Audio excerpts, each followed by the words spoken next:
ہر اپنی بیوی سے صرف مطالبہ کرنا جانتا ہے کہ میری بیوی پر یہ حق ہے اور یہ حق ہے اور ایسا نہیں کرتی ہے اور ایسا نہیں کرتی ہے، مگر بیوی کا شوہر پر کیا حق ہے وہ اسے یاد نہیں۔ اسی طرح عورت ہمیشہ اپنے حقوق کا مطالبہ کرتی ہے شوہر سے، لیکن شوہر کے بھی اس پر کیا حقوق ہے وہ اس کی نگاہ سے دونوں طرف معاملہ ہی صحیح ہے۔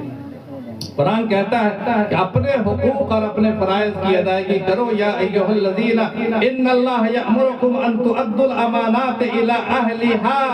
اگر انسان اپنے حقوق اور فرائض پر نظر رکھے تو سارے جھگڑے ختم ہو جائیں گے، مگر دوسروں کی شکایت، دوسروں کی کمی کے پیچھے ہیں، اپنی ذمہ داری ختم۔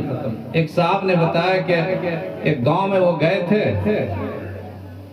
مسجد میں اذان ہو گئی تھی مگر نمازی دو چار سے زیادہ نہیں تھے، نمازی تھے ہی نہیں، دو چار آدمی تھے، پورا محلہ مسلمانوں کا۔